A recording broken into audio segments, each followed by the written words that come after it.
وجعلنا فيها جنات من نخيل واعناب وفجرنا فيها من العيون. او په هغو کې مو د خورماو او انګورو له ونو څخه باغونه جوړ کړي او په هغو کې مو چینې جاري کړي دي. بیا الله فرمایي فیها فاکهة ونخل ورمان، په هغو کې هر ډول خوندوري میوې لکه خورماوي او انار دي. بیا الله فرمایي وهز الیک بجذع النخل تساقط علیک رطبا جنیا، او وسنډئ خپل ځان ته بیخ د خورما چې راتوی کاندي پر تا خورما پخې لندې تازه. بیا الله جل جلاله فرمایي فکلی واشربی وقری عینا، پس خورما دا خورما وچره د اوبو او رڼې یخې کړه سترګې خپلې په عیسا او خوشحاله شه. او همدارنګه په سورة طه 1 سورة القمر 20 سورة الحاقه 20 کې د خورما یادونه شوې ده. دلته که موږ د خورما و ارزښت ته وګورو نو دا راته جوتیږي چې په دغه وخت کې حضرت بیبي مریم رضی الله عنها په نس کې چې حضرت عیسی علیه السلام او خدای جل جلاله ورته د داسې شي خورما د خوراک امر وکړ چې یقینا د دې لپاره کیمیا او شفا و. که چیرې له خورما پرته بل غذا بیبي مریم رضی الله عنها ته په دغه وخت کې غوره وای نو الله جل جلاله به ورته ویلي وای لکه چې په حدیث شریف کې هم داسې راځي الله جل جلاله ته تر خورما بل شی غوره نه و نو ځکه یې د خورما د خوړلو امر ورته وکړ. او له دې آیات څخه دا خبره جوته شوه چې د یوه انسان لپاره خورما پوره غذا او دوا ده. خورما د رسول الله صلی الله علیه وسلم په مبارکو احادیثو کې د خورما په هکله ډیر زیات حدیثونه راغلي دي. په بخاري شریف کې 214 حدیثونه راغلي دي او په صحیح مسلم کې 100 نه زیات حدیثونه راغلي دي او همدارنګه د احادیثو په نورو کتابونو کې هم د خورما د ګټو په هکله ډیر څه راغلي دي، خو دلته د ټولو ذکر کول ناشونه دی. نو زه باید په یو څو مبارکو احادیثو باندې اکتفا وکړم. حضرت ابو هریره رضی الله عنه وایي چې رسول الله صلی الله علیه وسلم وفرمایل چې خورما یوه عمده دوا ده. دویم حدیث حضرت انس بن مالک رضی الله عنه وایي چې رسول الله صلی الله علیه وسلم وفرمایل چې په ټولو خورماو کې برینی خورما ښه ده ځکه ناروغي لرې کوي او هیڅ مضر چیز پکې نشته. طب نبوي او جدید ساینس. دریم حضرت ابو هریره رضی الله عنه وایي چې رسول الله صلی الله علیه وسلم وفرمایل چې د خورما له خوړلو څخه د قولنج درد، کالک او بستریکټیو پیدا کیږي. پرایپیک ډایټ اینډ پلایټ فروټ سلرم. اسما بنت ابو بکر صدیق رضی الله عنهما وایي چې په مکه معظمه کې د عبدالله بن زبیر د پیدا کېدو تکلیف را پیدا شو او کله چې قبا ته راورسېدم نو ماشوم پیدا شو. بیا رسول الله صلی الله علیه وسلم ته ورغلم او زبیر په مبارکه غیږ کې ورکړ. هغه صلی الله علیه وسلم خورما را وغوښتله، په خپله مبارکه خوله کې یې وژوله او د خپلو برکتو ناڼو سره د ماشوم په خوله کې ورکښېښودله او وروسته یې د برکت دعا ورته وکړه چې دا په مسلمانانو کې لومړی ماشوم و. بخاري شریف او مسلم شریف. پنځم حضرت ابو هریره رضی الله عنه وایي چې نبی کریم صلی الله علیه وسلم وفرمایل چې زما په نیز د هغو ښځو لپاره چې ډیر حیض هیموریج لري خورما او د ناروغه لپاره عسل تر دې غوره بله دوا نشته. طب نبوي او جدید ساینس. بحواله ابو نعیم. شپږم نبی کریم صلی الله علیه وسلم وفرمایل چې خدای پاک بیبي مریم رضی الله عنها ته د غذا لپاره د خورما امر وکړ. که چیرې د خدای په نیز تر دې ښه غذا وای نو هغه به ورته فرمایلی وای. حضرت عبدالله بن عباس رضی الله عنه وایي چې نبی کریم صلی الله علیه وسلم وفرمایل چې سهار په نهار باندې خورما وخورئ ځکه د دې عمل سره د نس چنجان ورمز انټسټاینل مړه کیږي. اتم نبی کریم صلی الله علیه وسلم وفرمایل چې عجوه خورما د جنت له میوو څخه ده. دا خورما د زهرو لپاره شفا ده. هر هغه څوک چې هر ورځ و عجوه خورماوي وخوري پر هغه سړي جادو او زهر اغیزه نه کوي. د خورما کیمیاوي مواد. هغه خورما چې په ونه کې ښه پخه شوې وي لاندني مواد لري: کالوریزل، کاپر، میکنیزم، پوتاشیم، کلورایدونه، کیلشیم، اوسپنه، پروټین، فاسفورس، سلفر. له دې موادو څخه علاوه په خورما کې دا مواد هم شتون لري: پیټ، ویټامینز، شوګر، انسټریټ، سکروز، سټارچ، سلولوز، پرکساید، ویټامین A، ویټامین B، ویټامین C، پیکټین، ټاینین. په ځینو خرماو کې د دې موادو اندازه توپیر لري. د مدینې منورې عجوه او برني خرما په ټولو خرماو کې د روغتیاو لپاره ډیره ګټوره ده. لکه په حدیث شریف کې چې هم راغلی دی د روغتیا لپاره هغه خرما ډیره ښه ده چې په ونه کې پوره پخه نشي. اوسني طب خرما د ډیرو ناروغۍ لپاره درمل ګڼي چې هیڅ شک پکې نشته. د بیلګې په ډول د هغو ناروغۍ لپاره چې د یخنۍ په وجه پیدا کیږي او یا هم بلغم ناروغۍ وي. د همدارنګه خرما د زړه او دماغ د قوي کېدو لپاره، د حافظې د تقویې لپاره، د وینې د کمی انیمیا لپاره، د پښتورګو د قوي کېدو لپاره، د تنفسي ناروغیو ډینیرز سکالروټري لپاره او په ځانګړي ډول د سږو د نفس تنکۍ استما برایټیکل لپاره ډیره اغیزمنه ده. خرما د هغو میرمنو لپاره چې ماشوم یې په ګیډه کوي خورا ښه اغیزه لري، ځکه ښځه په دغه وخت کې د وینې له کمښت سره لاس او ګریوان وي چې خرما ورته کیمیا ده. په خرما سره ځکه روژه ماتوو.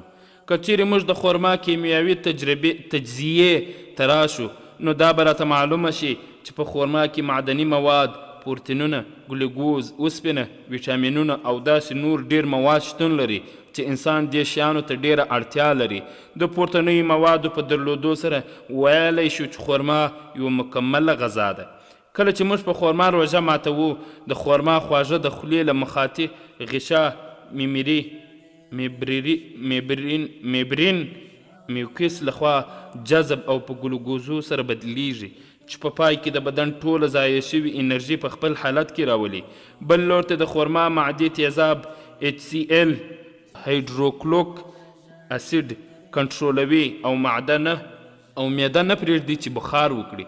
په عمومي ډول سره خرما د معدې رطوبات متوازن ساتي او پوره تقویه ورکوي. د حمل لرونکو میرمنو لپاره د خرما خوړل اړین دي. حضرت بیبي مریم رضی الله عنها په نس کې چې حضرت عیسی علیه السلام نو هغې ته الله جل جلاله د خرما خوړلو امر وکړ چې ته به تازه خرما خورې. یعنی مطلب دا چې خرما ستا لپاره مکمله غذا او دوا ده. همدارنګه خرما د مور او ماشوم د دواړو لپاره په دې اړینه ده چې دواړه قوي او تندرست ساتي.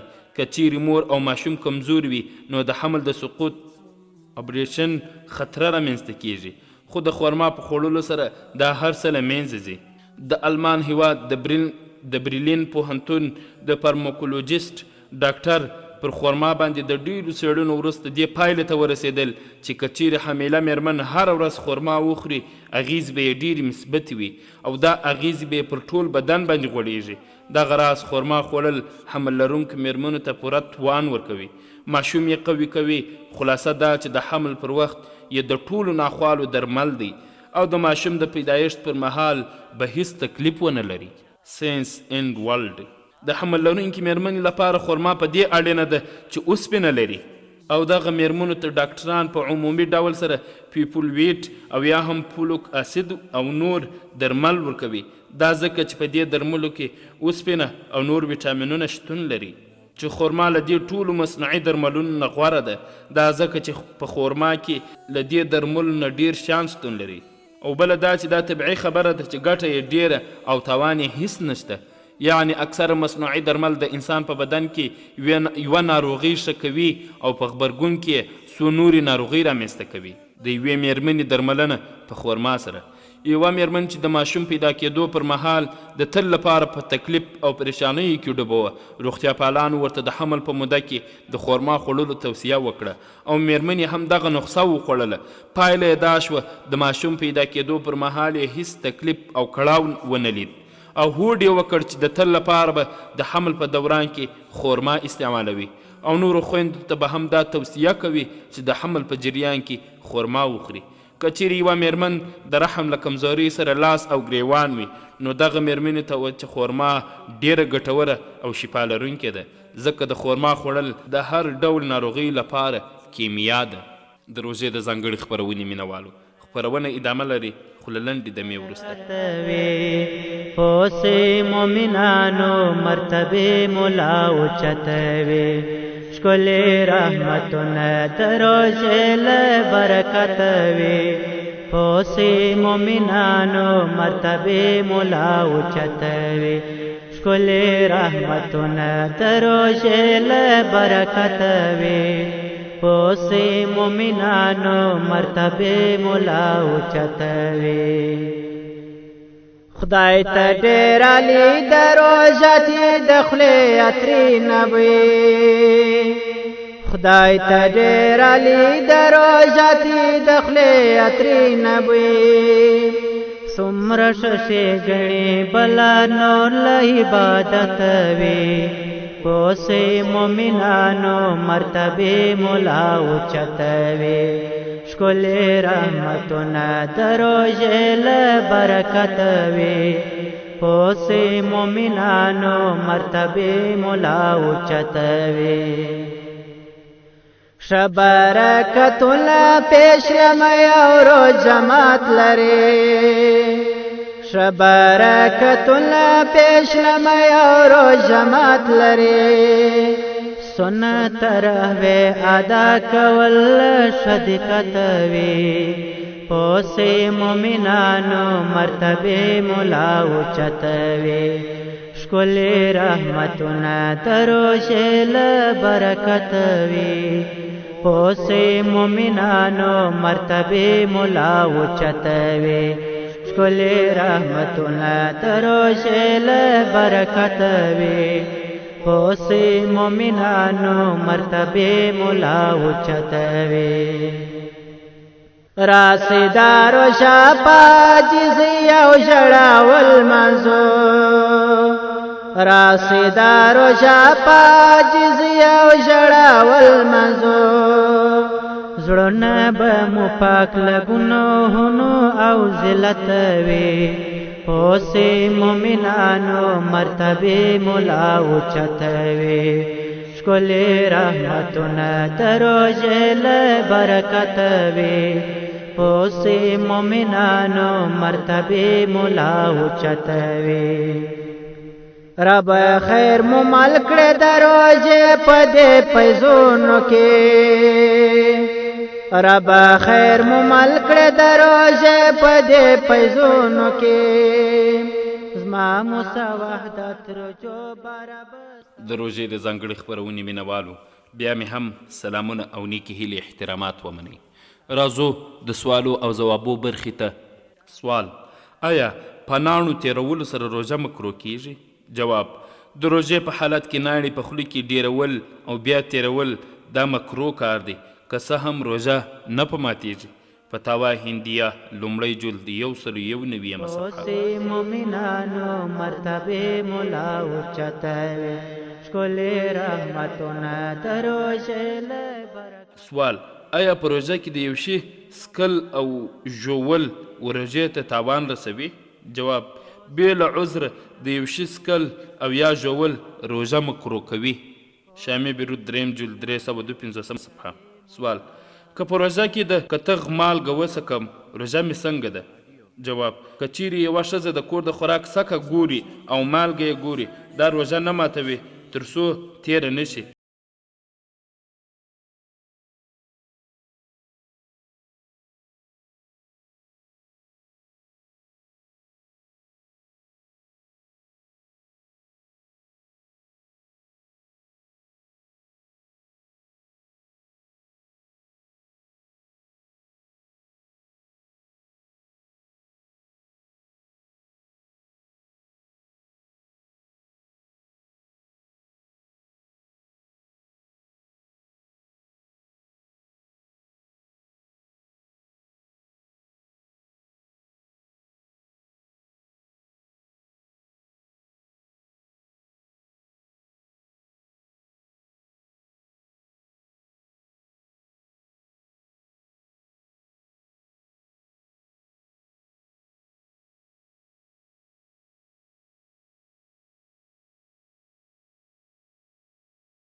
آلیې ته دارو دلمل داخل شي روژه یې څنګه ده؟